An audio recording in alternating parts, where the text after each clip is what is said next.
Hi, we are just starting where we left off at question 17 for our 5.7 special needs quiz. So the key components of an effective behavior management program for a child with special needs is, what is the key component? Talk about with neurodiverse and neurotypicals, consistency is going to be the biggest thing. So we know it's going to be one of these because consistency, or one of these three because consistency is going to be there. So that's a key component. We do want to have some good expectations. The timeout and punishment is never going to be helpful for neurodiverse or neurotypicals. So we don't want a lot of rules. We want to have few rules so that they're very simple and easy to understand. So we're gonna knock that one out of the running. That's not going to be the case.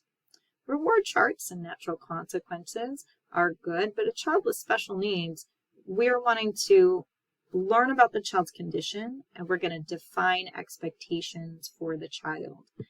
Some children with special needs might not understand those natural consequences, and you're going to need to understand the condition and define expectations before you can move on to the rest of that. So those are going to be the key components for effective behavior management with a child with special needs. So remember, we talked about that individualized family service plan. And that individualized family service plan outlines,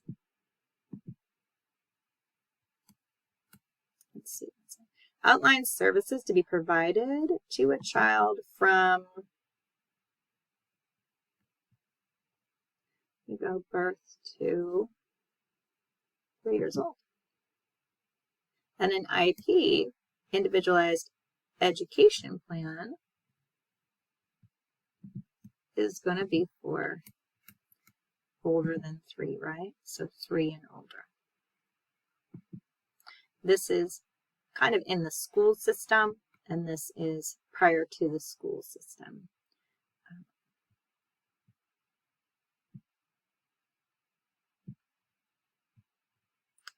Down syndrome. Now, Down syndrome, primarily what we're thinking of is we know that this is that chromosomal piece, so it is genetic. That's a genetic condition. Means that a child is born with it. In utero, we know that the child has that 21st chromosome that is going to confirm what that is, that the child has Down syndrome. And when you have Down syndrome, there's a lot of differences. And yeah, we're going to have a lot of physical. That's going to affect the way they look, the way they can act, the way they can grip.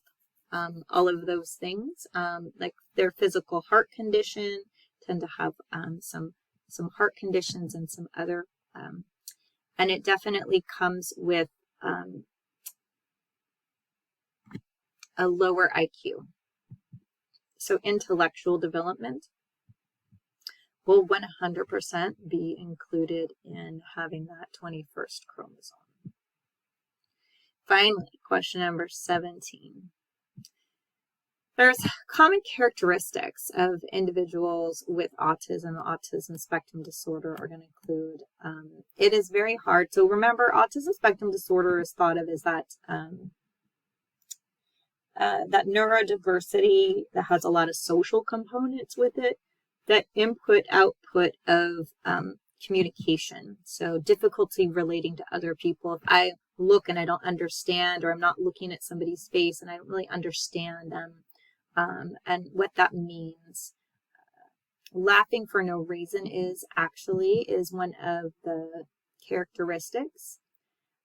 A repetitive behavior, which is called stemming, is a characteristic. A child with autism can be smart. They can be super intelligent. They can have a super high IQ. They can have a really low IQ. It has nothing to do. It doesn't pair with their neurodiversity. So we're not going to mark that one. Selective hearing with a likelihood of acting deaf. That is really to self-regulate because it's hard for them to input information. They could have extreme sensitivity to sound, touch, sight. Again, the information of this environment, of people, of the world, when it comes in, can be challenged to come in, challenged to process, challenged to acknowledge and repeat outwards. So it's that's the primary complications. We can submit our quiz. Thanks so much, everyone, for being here. Have a good evening.